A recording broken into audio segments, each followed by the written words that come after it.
Ce mardi 7 mars a été exceptionnel, historique, par l'ampleur des mobilisations que nous avons vues partout dans le pays. Moi, j'ai été frappée par quelques chiffres. Il y avait 30 000 personnes à Caen, 10 000 personnes à Dunkerque, à Pau, 20 000 personnes, et à Paris, j'y étais. Nous étions, selon les syndicats, près de 700 000. C'est énorme, absolument énorme, et ce d'autant que toute la journée, il y a eu des assemblées générales, des blocages ici et là qui ont donné à voir la colère des Français contre le projet que le gouvernement veut imposer par un coup de force pour nous faire travailler 2 ans de plus. Et ce qui est tout à fait fondamental, c'est de voir que nous avons également des grèves reconductibles qui sont décidées ici et là. On le savait à la SNCF qui a voté la semaine dernière de façon massive cette grève reconductible, mais c'est aussi vrai chez les dockers, chez les éboueurs, dans le secteur de l'énergie, dans l'éducation nationale, bref. Un mouvement qui s'ancre, et l'intersyndicale, dont je veux vraiment saluer le travail, l'intelligence de la situation, appelle à manifester à nouveau samedi prochain et le jour de la CMP. Alors la CMP, c'est la commission mixte paritaire qui rassemble les 2 instances du Parlement, c'est-à-dire l'Assemblée nationale et le Sénat, et qui doit, le 16 mars après-midi, essayer de trouver un accord sur le texte de loi, ou ne pas le trouver, mais essayer de le trouver, et auquel cas, soit ils n'en trouvent pas et ça recommence une lecture à l'Assemblée nationale, soit ils en trouvent et à ce moment-là, c'est l'Assemblée nationale qui doit voter sur le texte qui sera issu de cette CMP. Or, le débat parlementaire, vous l'entendez sans doute un peu partout, est particulièrement tendu. Et là, dernier fait en date, la droite sénatoriale a décidé de museler un peu plus le débat au Sénat en agitant l'article 38 du règlement intérieur, un article que moi je ne connaissais pas, et pour cause, parce que je crois que c'est une première dans les débats au Sénat, pour limiter le temps de débat, pour aller plus vite. Et en plus, ils ont décidé de faire ce qu'on appelle un amendement de réécriture. Et un amendement de réécriture, en l'occurrence de l'article 7, signifie que plein de sous-amendements tombent, ce qui là aussi raccourcit le temps de débat. Donc ça crée une situation qui est une situation de grande tension. La bagarre se joue vraiment au Parlement, continue de se jouer au Parlement, et c'est tant mieux, parce qu'il ne faut pas que ce qui se vit dans le pays ne se répercute pas dans les assemblées qui sont censées représenter le peuple, avec une grande interrogation, même si on peut se dire que au total, voilà, il est possible de dégager une majorité parlementaire alors qu'il n'y a pas de majorité dans le pays, ce qui déjà en soi est complètement fou de se dire que la représentation nationale ne représenterait pas sur ce sujet majeur la volonté du peuple, puisque la majorité écrasante des Français sont contre, 80% des Français à peu près, et puis 93% des actifs ne veulent pas de cette loi, mais à l'Assemblée nationale, au fond, est-ce qu'il peut y avoir une majorité? Or, on sent que ça se tend parce que les 4 groupes à l'Assemblée nationale qui sont censés former cette majorité sur cette loi, en fait, se fissurent. Il y a un décompte qui a été fait, et c'est intéressant, qui nous dit, c'est BFM qui l'a fait, que seulement 188 députés auraient dit clairement qu'ils allaient voter pour cette loi. Donc vous voyez, sur 577, on est très très loin de la majorité.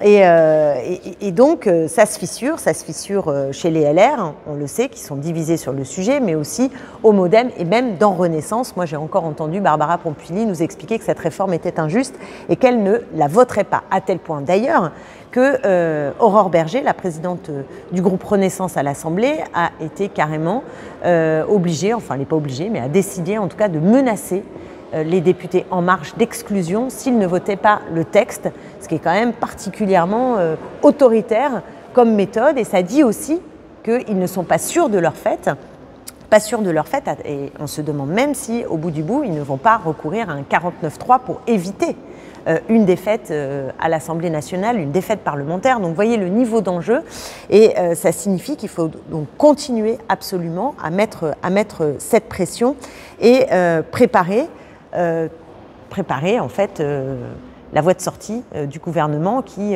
en a plusieurs. D'abord retirer le texte, ce qui serait quand même le plus sage, parce que je ne sais pas où on va d'un point de vue démocratique quand on a un président de la République avec son gouvernement qui reste durablement droit dans leurs bottes, alors que de partout s'exprime le fait que nous ne voulons pas de cette réforme et que nous savons qu'elle n'est en rien une fatalité, elle n'a rien d'inéluctable et que l'ensemble des mensonges du gouvernement qui se suivent et se ressemblent, on aura tout entendu, aussi bien des mensonges de chiffres éhontés sur le nombre de personnes qui doivent pouvoir bénéficier des fameux 1 200 €. On est passé de 1,8 million à 10 à 20 000 personnes, en passant par 40 000 selon M. Dussopt. Donc tout ça est absolument absurde et on a essayé à chaque fois de démasquer ce discours, mais je crois que les Français l'ont bien compris. Ils ont compris qu'il n'y aurait que des perdants, même si Elisabeth Borne nous a dit que ça dépendait de la définition de ce qu'on entendait par perdant. Perdant, ça veut dire qu'on n'y gagne rien et que, au contraire, même nos droits et nos conditions de vie vont reculer, ce qui est exactement ce qui va se passer avec cette contre-réforme, avec des solutions en réalité pour financer le petit trou, mais on le sait, mais je le répète, que l'on peut trouver facilement. Or, le gouvernement ne veut pas le faire facilement et compte d'une certaine manière avec cynisme sur le découragement de la population. Découragement devant la brutalité qu'on connaît de la Macronie et peut se dire, à quoi bon, puisque de toute façon, ils peuvent passer en force avec leur 49.3. Cynisme aussi sur les possibilités de grève dans un contexte de salaire en berne et d'inflation maximale.